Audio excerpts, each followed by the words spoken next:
Hey everybody, Tim Albrecht here, and thank you for listening to the YFP podcast, where each week we strive to inspire and encourage you on your path towards achieving financial freedom. This week, I welcome Julia Myers onto the show to talk about a topic near and dear to both of us, kids and money. Julia is a practicing pharmacist and pharmacy leader at University of Missouri Healthcare. After experiencing a life-changing medical event, Julia semi-retired in May of 2022 and is now pursuing her best life, focusing on family, lifelong learning, and travel. During the show, Julia and I talk through how an understanding and awareness of the type of money household that you grew up in plays an important role in the money scripts you are passing down to the next generation. Furthermore, we discuss strategies to employ teaching kids about money, ranging from elementary age to young adults. If you're looking for one-on-one financial planning, look no further than the team at YFP Planning. Whether you're just getting started in the middle of your career or nearing retirement, our team of certified financial planners and tax professionals are ready to help. You can learn more about our financial planning, wealth management, and tax services by visiting yourfinancialpharmacist.com. All right, let's hear from today's sponsor, First Horizon, and then we'll jump into my interview with Julia Myers. Does saving 20% for a down payment on a home feel like an uphill battle? It's no secret that pharmacists have a lot of competing financial priorities, including high student loan debt, meaning that saving 20% for a down payment on a home may take years. We've been on a hunt for a solution for pharmacists that are ready to purchase a home loan with a lower down payment and are happy to have found that option with First Horizon. First Horizon offers a professional home loan option, aka doctor or pharmacist home loan, that requires a 3% down payment for a single family home or townhome for first-time home buyers, has no PMI, and offers a 30-year fixed rate mortgage on home loans up to $726,200. The pharmacist home loan is available in all states except Alaska and Hawaii and can be used to purchase condos as well. However, rates may be higher and a condo review has to be completed. To check out the requirements for First Horizon's pharmacist home loan and to start the pre-approval process, visit yourfinancialpharmacist.com/home-loan. Again, that's yourfinancialpharmacist.com/home-loan. Julia, welcome to the show. Hey, thanks so much for having me. Such a pleasure. I'm very much looking forward to this conversation. You and I had a chance to connect a couple months back after I learned about your passion for personal finance. It was really a great conversation where two personal finance nerds were in their element, not only talking personal finance, but also a shared interest in kids and money, which is our topic here for today's episode. Julia, before we jump into today's topic, kids and money, tell us more about your career journey in pharmacy, starting with what led you into the profession and the work that you did after graduating from the University of Wyoming. Yay, Tim, and thanks so much for having me. Excited to share my story today. I got into pharmacy the way most students do. They wanted to help people. I spent a summer in a mini med school program while in high school and realized I very quickly did not want to see another dead body again. So I headed out to the University of Wyoming. I was a student athlete for my first year on the swimming and diving team. So fun fact about me. And then I jumped right from the pool into the library and worked for 4 years at the University of Wyoming, got my PharmD. And I came out of school with a really clear passion of, I want to make money and I don't want to waste time doing a residency. So I told my professors and my mentors and preceptors, I want to get out, do clinical work, and make retail money. And everybody looked at me and said, I don't think that's possible. And I did it. So I moved to Phoenix and worked for a chain pharmacy there, and then very quickly got in the world of HIV and was a clinical pharmacist 1 day a week in a infectious disease internal medicine primary care clinic. Spent 7 years in Phoenix and wanted more, kind of wanted to stretch my wings and grow in a leadership capacity, because what I did in my clinical role was explain to my chain why what I was doing was adding value to what they were doing. And I figured if I can do that for one chain, why not do that for more? Moved to Columbia, Missouri, where I've been for the last 12 years at the University of Missouri Healthcare. Started off as a retail pharmacy manager, managing our hospital-owned pharmacies for our health system. And I started our specialty pharmacy program, some ambulatory pharmacy programs called patient medication liaisons, technician career ladders, and then most recently was sort of able to semi-retire. And about 2 years ago, I moved into a part-time kind of consulting role and got really passionate about getting clear on my family values and my vision. And that led us to what we get to talk about today. I love it. I love it. Now we share too. I was a competitive swimmer growing up, so we have another shared connection right there as well. So were you swimmer or diver? I was a diver, springboard and platform. I never competed 10 meter, but I trained 10 meter. We did Christmas training at ASU in Tempe, and that's what made me fall in love with warm weather in the winter because we were swimming outside in December. So where does your passion and interest in personal finance, where does that stem from? And more specifically, the interest you have around this topic, which is kids and money?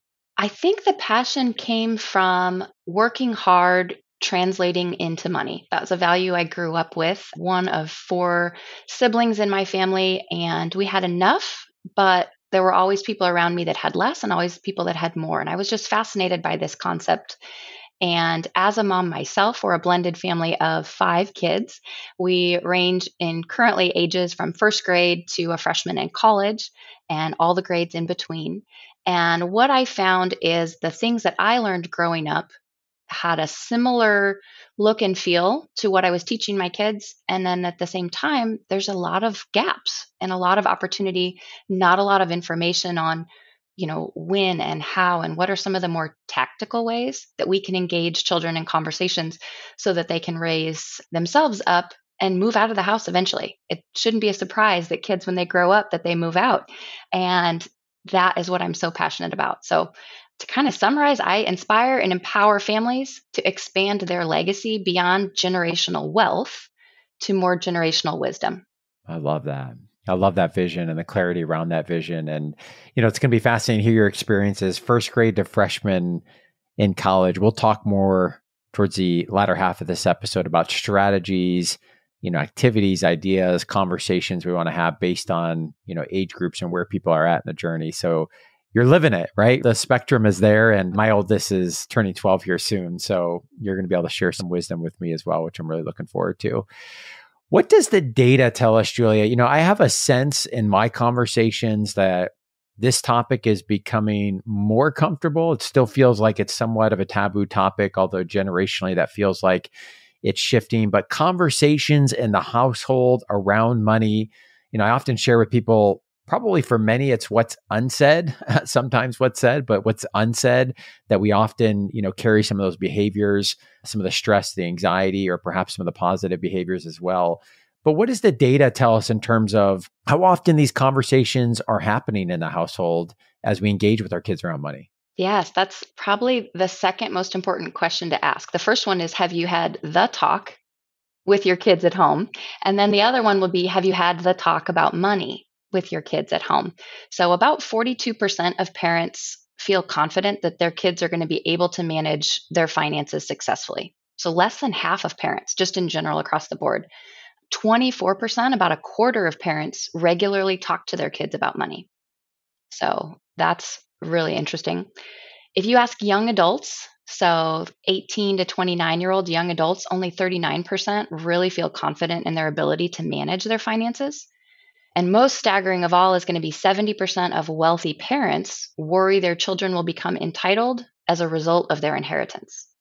So many pharmacists and pharmacist couples, dual income couples, financially free, they've retired early, they've reached independence, and they are worried that their kids are not going to know what to do, or even worse, become entitled because of that inheritance. And you see the seesaw effect. I think you're speaking to some of it in the literature where, you often may see this in terms of someone who is, first generation, college, or, obviously had to work very hard for what they have, and they may get to a point of financial independence or building wealth, and they're worried about, that shifting back to the next generation. And so you can see some of these patterns, go back and forth. I'm curious to hear your thoughts. There are states, we see an expansion across the country. It's happening with more states requiring personal finance education in K through 12. But from your experiences, how much of this do you think is valuable foundation from a classroom experience versus you're just at home, you're living life, you're having dinner conversations, you're at the grocery store, you're working through the budgets. Again, sometimes I even notice my kids are picking up on Jess and I, my wife, having conversations that they weren't even intended to be a part of, but I can tell they're picking up things. And it feels like that learning environment is really where the richness is happening of this topic coming to life. But perhaps there's also value in some of this foundational education that we're seeing, hopefully more in the higher education level as well, but also in the K through 12. What are your thoughts there? Yeah, I agree. It's an all of the above model. So you can learn, and different children learn in different ways. I have a saver at home, and you probably have one somewhere in your bunch as well, where everything that they can get their hands on about learning how to save money and save money. And so that topic comes very naturally for us to talk about. However, I have another one that is a very creative brain, can't keep $100 in his pocket past Christmas morning, yet they've received that same kind of foundation in their academic journey or didactic kind of classroom journey. Love what you said about sharing and kind of pulling them into those conversations. I will also say that there's financial literacy and then there's common sense. And as parents, there's not a textbook that tells us how to do this. We're all writing this individually, just like our financial plan. Your family, dynamic is not something that you can find and check out a library and check all the boxes. So as you approach these topics and areas, sometimes parents can be the best storytellers. What did you do growing up, or how were you raised, or what were some of the maybe dumb decisions you did with money?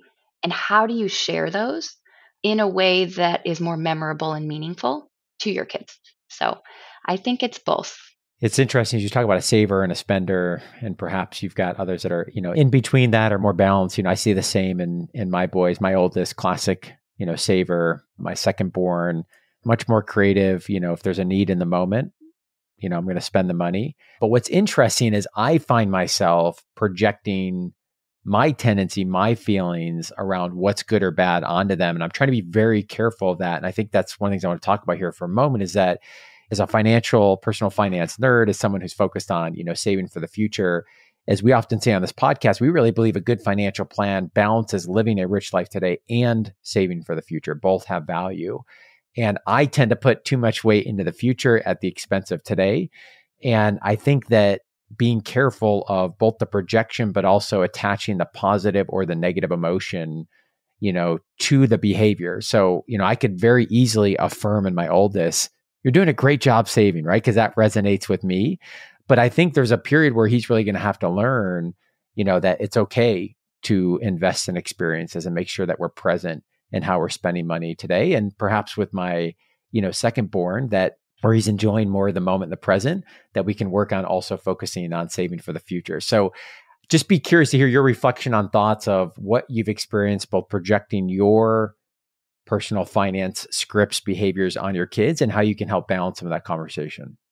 Great points. And I couldn't agree more. I think when you attach emotions to money, it's kind of like, as a parent, you want to talk about eating healthy or managing your time well, but you don't want to obsess over it. You don't want to make that all that you talk about at all. And so I like to think of money as just a currency, something that you exchange for something that you want, whether it's food or whether it's time. To me, those really stand out as important to balance, knowing that how you were raised, everybody has kind of things that they came up with, or, they remember the one time you went out to eat growing up because it was your birthday, and all the rest you did home cooked meals. And there will be times that as families, you make decisions and choices, and you might share with them why you're doing that, why you drive a used car instead of a new car, or whatever it is that's important to your financial plan. Pulling the kids into those conversations, but then also sharing with them more under the hood of why, to me is really important, because children today, if you're listening to the podcast, are very likely to be growing up in a different socioeconomic class than how the parents were, than how you and I were raised. And I see that creep up everywhere. I see that as that entitlement word, but then I counter it with money is not a 4-letter word either. Money doesn't solve all of these problems. And when you put this like prize dangled at, someday always happens. How are you preparing and being intentional for that someday? As parents, kids are going to grow up. We blink and they're in grade school, and we blink and they're graduating, and we blink and they're moving out of the house, hopefully. And so at the same time, that someday is going to come, and you only have so many days, weeks, months with them to impart all of this knowledge. So figuring out what's important to you at home, how do you share those stories and share them well? And it takes a little bit all the time. That's beautiful. I love the wisdom there. Julia, when we talked a few months back, you mentioned a concept that I've thought about often since that conversation, which was around the loss of generational wealth. Tell us more about what you see there, or what the data shows in terms of the transfer of that wealth and how it may be lost. Absolutely. Some people call what you're talking about, that transfer, is the short sleeves to the shirt sleeves generation. So basically, folks that are able to become financially independent, retire early, fire movement, they are generating a lot of wealth. And 70% of the time, when it gets passed down to that first generation, it will be spent or consumed or divided up in a way that is not materially passing down to the next generation. 70%. That's wild. Take it a generation further. So you and I will have grandchildren maybe someday, or grandnieces and nephews. 90% of our wealth that we'll be passing down will not be material for that grandchildren generation. So you see this in the movies, you see this in Hollywood, right? Is that wealth is lost because of the shift in generation. And there's a couple things that really play into that, which is just fascinating. And it all comes down to just three really basic things. Lack of financial literacy. If your kids are growing up without having to worry about where their food comes from and their basic needs, they may or may not be as literate in being an adult. I call it life lessons and adulting. That's my job as a parent.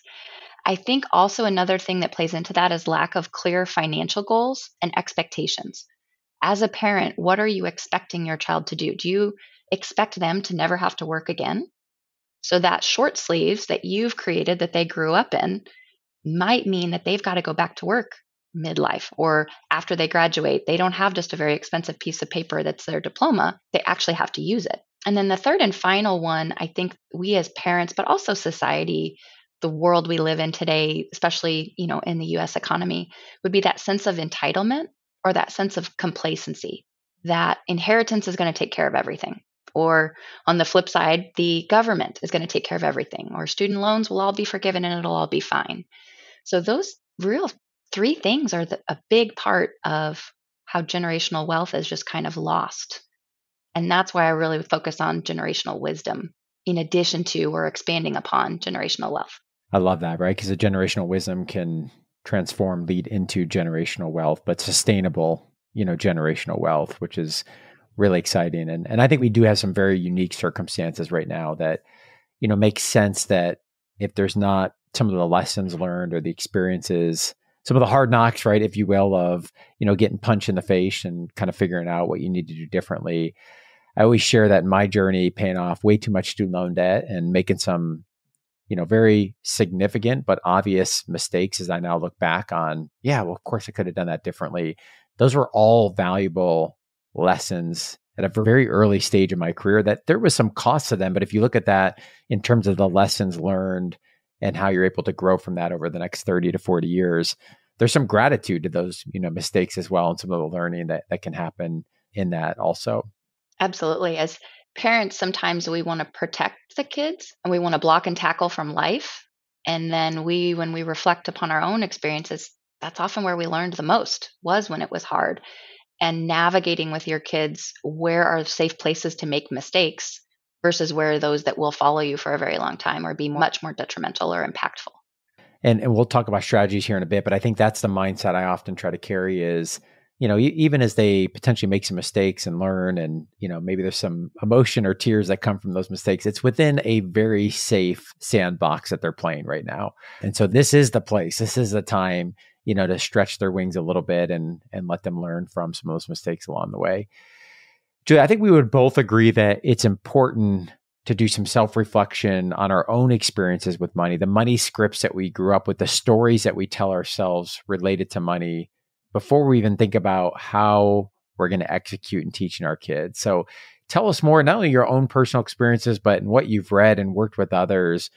Why is understanding these money scripts, what we carry around, the stories we carry with us, so important as we think about teaching our kids about money? I think it starts with, are you a saver or a spender? Like just knowing that that inherent side of you means there's somebody else on the other side of the table or the other side of the aisle. Maybe it's your partner that you're just kind of at odds with and you're trying to understand, well, from my perspective, it's this, and from their perspective, it's that. For me, I think it's growing up with what's the value of money? And in an age where I grew up, it was a lot of you work hard for money. You put in your hours and you clock in and you clock out. And then at the end of 60 years, you can retire. And so I carry that with me. And I find that when I start telling those stories, the average time of employment for someone who's in their 20s is less than a year. Right. And so as we're hiring pharmacy technicians, or as I'm talking to my kids about their first job, you know, the longevity piece is just so very different. And so I think reflecting upon your own stories, maybe you grew up in a scarcity mindset or an abundance mindset, or maybe you grew up with Dave Ramsey or you grew up with Robert Kiyosaki, both very different approaches to debt, but asking yourself those questions, do I think debt is bad? Do I think being rich is good? And then asking your kids those questions, you get very, very different answers. The types of charities that I'm interested in are so very different than my kids. And it's based on maybe some of those stories you told yourself or what you were exposed to growing up. And always remembering that the stories your children are telling to your grandchildren, and then well after you're gone, are going to not include you. And so what are you doing today to make sure that they're either seeing or being part of some of the things that you're passionate about? And then realizing that their freedom and their flexibility is they're going to do whatever they want anyway. And so you just hope and pray that they are making the wise choices rather than just the easy choices. And our job as parents is navigating those experiences. Yeah. And I think this validates to me what you're saying. Obviously, as we talk about kids and money, certainly, but also even in our own financial plan, whether you're DIYing it, working with a financial coach, working with a financial planner, it's so important to peel back the layers here and understand the why behind so many of the decisions that we make or don't make, right? You ask some great questions. How do I feel about debt? Does debt have a good connotation? Does it have a bad? And you gave the spectrums, right? Dave Ramsey to Robert Kiyosaki, leverage to no debt. And what I often share with folks is we have to understand and be honest with ourselves about how we feel without judgment to it before we can enact a plan that's going to take that in consideration, take your future goals into consideration, establish what your risk tolerance is. And maybe there's some movement on that over time, but I think often we carry a lot of judgment around those terms, right? Debt and leverage, and how do we feel about that? And so often that will go back to the stories that we've told ourselves, the experiences that we've had along the way. I would love, Julia, if we could spend the remainder of our time breaking down and picking your brain on how we might begin to approach or think about approaching this discussion of kids and money in different age groups. And I'm going to be eagerly awaiting to hear what you have to say about the elementary age and preteens, as that's where my boys are at, but also that we could talk for a bit about teens and young adults. And I love that you consider this as a journey from elementary to young adults. And certainly there's a lot of work to be done along the way. So let's just go through these one by one and thoughts you have on within each age group, what are some areas that we might want to focus on? Are there specific types of activities or teaching strategies that we might employ? So let's begin with elementary age. Absolutely. So I think you start about mindset shifting, right? So you talk about, okay, this is the lesson you need to learn. And here's the competency that I'm going to use to assess, can you perform this task or this skill? I think there's an art and a science to it. So as we go through these different ages, just like with a financial plan, age isn't everything. Money isn't everything. And so it's going to have a different experience. Each family is going to have a different experience. If you've never had the talk with money, that's talk, with your kids, don't feel overwhelmed. I want you to feel encouraged and inspired and empowered to pick one or two of these. Please don't try all these day one. You'll get, eye rolls and mom, this is a fad and this is going to go away, or that's not how we do it. What's different? So lean in and start with that mindset shift of I deserve is often something you'll hear your kids say. All the ages say it. I deserve. We as adults say it, right? I went to college and I have a PharmD. I deserve ... Let's reset that as we go through these into I am responsible for. What am I responsible for? That kind of gives you some accountability along with that. And then when talking with kids, and you might have had this question, like, what do you want to do when you grow up? What do you want to do? And tying everything about what you do as what generates money, or what you do as your value in society. Let's shift that. Who do you want to be? I'll say that again, not what do you want to do, but who do you want to be? And if we can approach some of these life lessons with that in the background, the tactical pieces, I think, come a lot easier. Meal times are my favorite. Everybody's all together. We're a big family. We have 5 kids. And sometimes you will get the most random of conversations, and other times you'll get different perspectives. And so I would encourage everyone, if you have a regular meal time, maybe you had it a lot during COVID. We've kept it since COVID. Like, that's our protected family time, but find a time that kind of works for you. But mealtime are great to cover some of these topics, especially in elementary. We'll jump in there first, explaining money. Like, what is money and why do I need it? Like, why is it so important, right?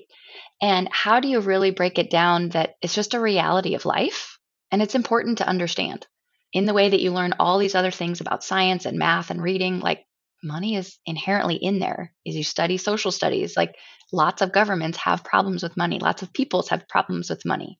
Why are they fighting over this? Can't they just share? That's a really great question. Understanding where money comes from. As our generation, I say it usually just was money comes from hard work, and that's an easy answer. As we get into the digital age and as we get into passive income and some of these more advanced topics, I think I am starting to shift my vocabulary a little bit. Is not just hard work, but smart work. So how are you working smarter and not harder? Which sometimes will come back to bite you when they're doing their homework and they're like, I just worked smarter and not harder. And so making sure that if even in the elementary age, you're paying for chores or you're paying some sort of an allowance, that's a hot topic, that you're paying for the behaviors you want, or you're incentivizing the performance that and the effort. So it might not be that they clean the windows perfectly, but if they worked really hard on it, you want to reward and encourage that just as much as straight A's on a report card. If it was super easy, that might be a different level, but each kid and each situation is going to be different. And I have found, Julia, with my boys, high energy, I have found that engaging them and teaching them through engagement is where I find the most value. So there certainly are, we've got a regular dinner time at home. And as you highlighted well, like, topics of conversation are very fascinating at the dinner table, what directions we may go. And so that occasionally will come up, but often it will be, my son or one of them overhears my wife and I talking and they ask a question and bringing them into that conversation. We're out at the store and they're asking questions, or I'll never forget my oldest, who's soon to be 12. When he was 4 or 5, we were at the grocery store and he looks at me and he says, so Dad, you use that card and then you get what you need. And I was like, like, lots to talk about here, right? Of, credit and debit and how money gets on a card. And, when I grew up, I remember vividly my mom, paycheck to the bank, cash went into envelopes. We spent from the envelopes. You could see the direct connection from work to the paycheck, to the money, to the spending. And with all the advances and positives that have come from obviously the technology and what that affords us, that can be harder to grasp onto at a very young age, like an elementary age. And I think the envelopes is a great way to do it, especially at the elementary age. And I say that money has, 3 purposes, because they'll say, well, what's money for? And I say saving, spending, and sharing or giving. Some people use sharing, some people use giving. And then I will invite them into that conversation to say, here's an example of, here's how we're spending our money today. Or here's how I'm saving my money. Or here's how I'm giving or sharing. And having those conversations with them about, well, where would you like to share your money? Where would you like to give some of your money? Or, okay, you just had a birthday. What's an amount that you'd like to save? I don't want to save any of it. Well, we're going to talk about, you know, how in that envelope you've got to have something. And before your birthday, you said that you wanted to have half of it in your savings envelope. So it's less about the amount, it's less about compound interest at this age. It's more about, can they see those dollars and can they see them adding up over time? And going to the bank is fascinating. How many kids have actually ever been into a bank, turned in the coins, and they count it for them? And then they give them a piece of paper like, it's worth this much. My saver was concerned that he had to turn in all those coins. He's like, well, I want them back. I just want to know how much is in there. And I'm like, no, honey, they went into a machine and they're not coming back. Yes. And explaining some of that banking, I had a very similar situation with one of my boys where I think they got cash. Maybe it was a check for their birthday and we put it into an online savings account. And the view was, it's gone. I just gave him, what the heck? Like, it's gone. And, then you get into all types of conversations about, banking and interest and all that when the time is right. But it can be very, very confusing. What about preteens and teens? What are your thoughts there? I think preteens and teens, understanding that money is not just for saving, spending, and giving, but stepping it up a notch of it's to provide for your needs and your wants, and discerning the difference between what do you need and what do you want. And I say a lot, and they jumped on this podcast would say the same thing, is mom and dad will always provide our needs, but we've got to figure out how we're going to work for our wants. So we'll always provide for your needs, but we're going to work together to figure out how to provide for the wants. And so I think that those responsibilities and accountability are learned behaviors. If they've never had to count back change, or they've never had to shop from a budget before, now is a time to start pulling in maybe some of that vocabulary. Back to school shopping, depending on if you've got boys or girls, there's different shopping expectations already in the preteens, annual subscriptions, or they think that Netflix and all of the streaming things they just come with a TV, right? And so every time you have these little opportunities, you get a new piece of technology and you've got to upload it, or buying in the app store in currency, they want Roblox dollars, right? They want to figure out how to do this. So often it's getting under the hood even further to explain why something was purchased, and just as importantly, why didn't we purchase it? And then have them kind of identify, how do you think that aligns with our family values? How do you think that aligns with what we're doing? Especially in the preteens, these are some of my favorite situations, and tell me if these resonate with you at all, is buy this. You can afford it, right? And so maybe an alternative would be, we want to spend it differently. So they see the neighborhood you live in. They see maybe not the background you came from, but what they are experiencing today, the schools they go to, the friends they have, the sports or the activities they're doing, the extracurriculars, all the blessings that are around them. Doesn't mean that we're going to continue to fill all of your wants. We as a family are going to spend it differently. But mom, I need it. I need it. Well, is this a need or is this a want? Having some of those conversations. I really want this. I really want this. Okay, well, what are you willing to do to earn it? Maybe it's through good behaviors. Maybe it's through money, figuring out what that currency is. Maybe it's screen time, figuring out what that currency is so that they can identify making wise choices with the results and the outcome that they want. And sometimes that's delayed gratification. Sometimes we make them wait until payday on Friday after they did their chores. Probably don't do that at elementary, but preteens probably could start thinking about a little bit of delayed gratification. And then one of my favorites is on the flip side. It's not just on the spending side, but the saving side. When they see how much something is, oh, I could never save that much. Okay, well, how long do you have to save? So when something starts to get more zeros behind it, especially in your preteens, if you shopped for them for Christmas or birthdays, the zeros get bigger. And so I will often ask, how long do you have to save? And what are we going to do to match funds? Or what are we going to do to think outside the box? So my favorite has to be this funny story about, okay, well, we're saving. Can I just buy a whole bunch of lottery tickets and that'll be my investment? And so we had the conversation about how lottery tickets are not retirement. Lottery tickets are not an investment. And that just, and we explained how it works and how can you just win a lot of money and what does that mean?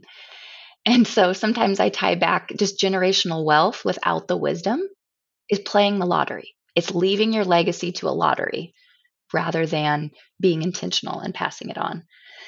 Preteens, to me, probably should get a bank account. There are many rules around minor bank accounts and different ways to do it. tons of information out there. I'm not the expert. I don't have referral or affiliate links. Find something that works for you. Some people have investment accounts, some people let them see it, but preteens, if they are part of the process, they'll see it's not easy to just have a bank account. And so even if it's the exercise of creating a new one, now is a good time. I do think before you get into anything digital, like a debit card or credit card, even probably not a preteen credit card, physical money, spending $20, giving them a budget. And I often let them keep the change. So I let them start to be a little more price conscious of, okay, we've got $20 to feed 3 people. Who gets a soda and who doesn't? And they will be like, oh, I don't want a soda. I want an ice cream. Well, it spends differently when you get to keep the change versus if mom's just going to pay for it and you can have whatever you want. So I think, preteens is really where the rubber hits the road and you start to get the varying personalities that show up. Just meet them where they are. There's not a right or wrong. Money lessons come sooner than later for some and later for others. Yeah. And what I've observed, and you have the experience with teen and young adults that I haven't got to yet, is, I can see with my oldest, who will be 12 here this summer, like really in the last year and a half, the questions are coming forward, the light bulbs are going off, the signs are there of wanting more independence and responsibility and kind of leaning into that and stepping into that. But I can already tell his 3 little brothers are perhaps going to get there a little bit faster because guess what? Like he's paving the road, we're working through that with him. And, the other 3 are naturally involved in those conversations and are asking questions. And I think that just speaks to the difference between them, meeting them where they are and, really engaging, in the conversations along the way the best that you can. One of the things I've heard others do with teens, especially, later teens, or maybe in that gap before they start earning, their income if they're working a job, is to start shifting some of the dollars that maybe you're going to spend back to school, clothes, if you have a budget for your kids, or, could be for certain, more the discretionary types of expenses that are going to be accounted for in your budget, but to start to shift those dollars and the responsibility of those spending of those dollars to them for management, for learning, for getting to some of the realizations that you're talking about here of, how far might the dollar go? Is it a soda? Is it ice cream? Some of these decisions. And I really like that stepping stone. And obviously, once you start earning income, I think that comes to life even a little bit more. But if I know I'm going to spend $100 for my 14-year-old on back to school clothes, like, can I give that to him to manage that and kind of work through that as well? So what are your thoughts on that? I love that idea. And we've actually grown into that. So it started with athletic shoes because, at some point, the ones that you buy for them on sale or clearance just don't cut it. And, we're very privileged and blessed to have that problem. And so I would give them a dollar amount for their shoes. Anything more than that had to come out of their budget. I'm providing for your needs. You have to QS, if you will, to the want. And then that has evolved into the bigger things like prom. You're going to have to pick between, are you doing your hair, your nails, new shoes, or eating out? We're going to give you a set dollar amount. And then this year when prom came around, it was, what about inflation? Because I just reset with the same amount from last year. And well, if they're asking about inflation, that's a good sign. So I thought that was very entertaining. Or to the other one that did not go to prom, he's like, do I just get to keep it if I don't go? You bet. Like, that's for you if that's what you want to focus on and do instead, and do a different social activity. And it is interesting the way that money spends when it has ownership that's belonging to the kid. And that ownership, I think, is really important. At this age, especially in teens, maybe they're too busy with extracurricular or they're too busy with their academics to have a job or a part-time job. I think there's a balance here. And are you working because you need to provide food on our table for us at home? Probably not. Maybe it is, and that's okay. But for us, we actually encourage them to volunteer in something they were passionate about. It's a safer place to fall if they no call, no show. It's a safer place to interview. It's less competitive, especially where maybe there's some like social apprehension, or during COVID, there was not a lot of face-to-face interaction. So where are these like common sense skills? And we would actually pay them for their volunteer hours, whether it was through church or whether it was through the community organization or the senior center. and really encouraging them to take a risk of something they're interested in outside of our family bubble. And for us, that worked. That might not work for all families, but the value of hard work to me says you can also see that in volunteering, less about earning a paycheck per se. So knowing you have a freshman in college, let's talk about the young adult phase, right? Our work isn't done when, they graduate from high school. And I think maybe these are exciting, but also tricky conversations, increased level of autonomy and independence, maybe less direct control and observation of decisions that are being made. What advice would you have for folks here as it relates to parenting young adults when it comes to money? Something does not magically happen when they turn 18 from a cognition standpoint. However, in the letter of the law, they are now fully functioning, voting adults, and they will tell you all about that as well. So, funny story, a week after my now 19-year-old turned 18, and I share this story with permission, she came home and said, "Hey, I was at the dentist and I signed this thing. I'm getting Invisalign." And I saw the bill and I saw the paper and the copy, and I said, "Why did you sign this?" She goes, "Well, they said that I should." Okay. So when it comes to common sense, and in all households, there will be those things that you come home and you're just like, as long as we can recover from this, I think this is going to be okay.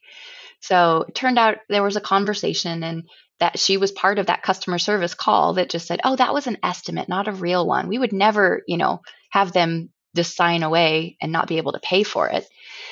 But I thought that was really interesting, that something magical happens, and that we as parents, if you've got a senior now, you probably have 4 or 5 weeks left of lessons with them, weekend dinners or weekend events. If you've got, a middle schooler, you might have, a few hundred weeks left. That's it. And so very quickly you realize you run out of time before you run out of things to teach them. So get the big things right as it relates to what is a value or piece of your family. What are the big things? Are they signing for student loans solo or not? Are you co-signing a credit card for them, or are they getting it themselves? Are you walking them through safe ways to navigate borrowing money for whatever it is that they want? Are you making them save up cash for a car or not? Used cars are expensive these days. And the conversation I had was, I can't come up with $5,000 in a year and live. And I'm like, well, it's $13.27 a day. And she's like, oh, okay, we might be able to do that eventually. And so I think that it comes with the financial lessons along with the legality. The problems get bigger as they get bigger, and the risks get bigger. So something as simple that you and I might do, like call customer service and cancel an overcharge. Where are they looking to see that there were overcharges or incorrect bills? Are they Venmoing each other and hitting the purchase icon that means that you paid your friend actually less because they kept a percentage of it? So what are the technical pieces navigating? Opening a Roth IRA is something that we did with our now 18-year-old, but that's not something I can do on her behalf. She's got to do it. And then we can walk through, how do you transfer funds? How do you match those funds? All of those things that just magically happen that we learned over time, I think is compounding in a quick way for young adults, for sure. Vehicle research, how many of them have ever been into the DMV? They took their ACTs online, I remember we have 2 drivers in the house now, and both of them were just amazed at the amount of people and the types of people that waited to the last minute, or that never had a license, or, that there wasn't a fast pass. They're used to being able to buy things as a fast pass or early boarding. And they're like, can't you do that here? Let's talk about entitled just a little bit. We're going to stand here and talk and have a conversation because cell phones aren't allowed in the line. And so all the things you're doing as an adult, renewing insurance premiums, homeowners insurance premiums, pick one thing, teach about it, talk about it. And then at some point, it's going to be teaching them to navigate those landmines. What are those keywords to really look for or watch for? Debt can be powerful and it can be dangerous. Buying things and investing in yourself, buying assets, even the young kids know, we buy assets, not liabilities. But do they really know what that means? Comes to fruition when you have more zeros in your bank account as a young adult, whether it was from a big giant student loan refund or at the beginning of the semester, you've got to live on it. There's a difference between buying assets and just consumerism. There's a difference between signing and co-signing. especially to people you're not married with, or especially with roommates, having a written financial plan and then sticking to it. The beginning of the semester, you say you're not going to spend it all. But by the first week of Christmas, if you're hungry and you're coming home for food and laundry, let's have some conversations. Or you didn't budget for laundry because these places say laundry included, but they didn't realize, funny story, that there are coin operated laundry. And you have to go now and cash in cash for coins for coin laundry. So that's where that common sense piece comes in. But really, safe teaching moments, where are the things that they can kind of slip up on and be okay? And where is it when there was a car accident and you walked away because you didn't think there was anything worth calling your parents about, is a different conversation. Where does the deductible come from when the car hits the garage? Those things happen. And as parents, we want to jump in and fix.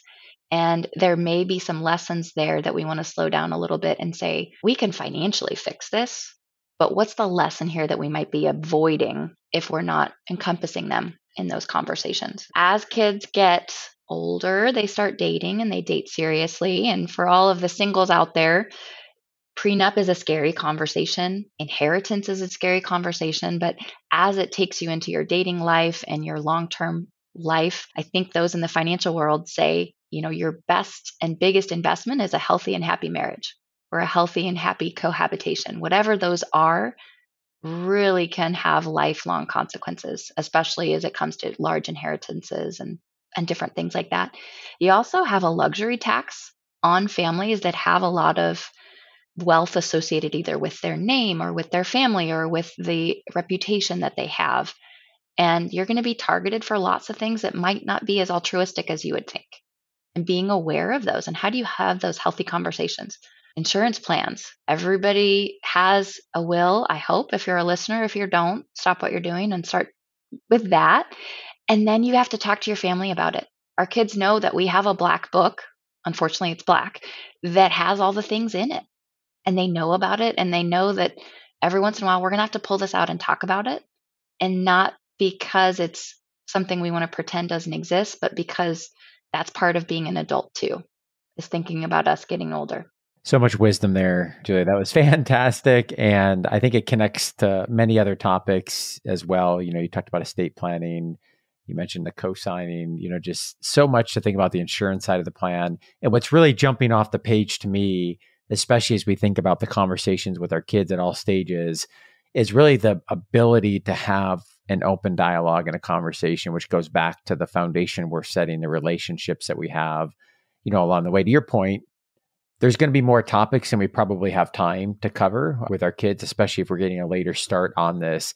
And so how can we build some of that trust, some of the foundation, the open conversations, that when those difficult conversations or situations happen and they're out of the house and they're at college, we have a foundation to work through those and make sure we're addressing the lessons to add to the wisdom, right? Wisdom to the generational wealth, as you said earlier, I think is such a powerful way to view this.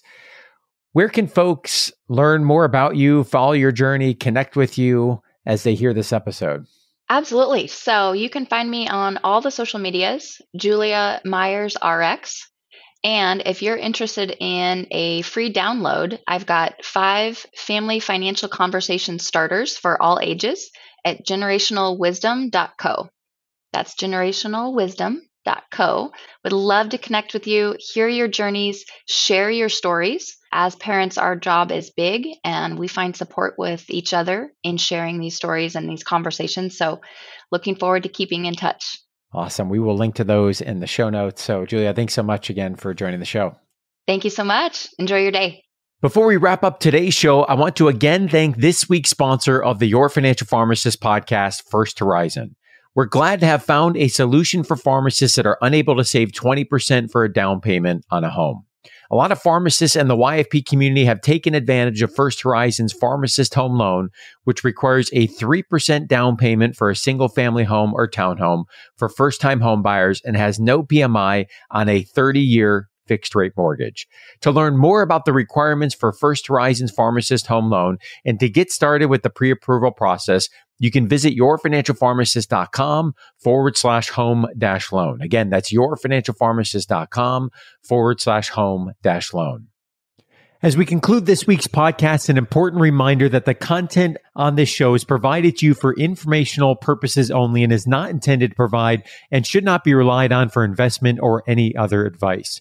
Information in the podcast and corresponding materials should not be construed as a solicitation or offer to buy or sell any investment or related financial products. We urge listeners to consult with a financial advisor with respect to any investment.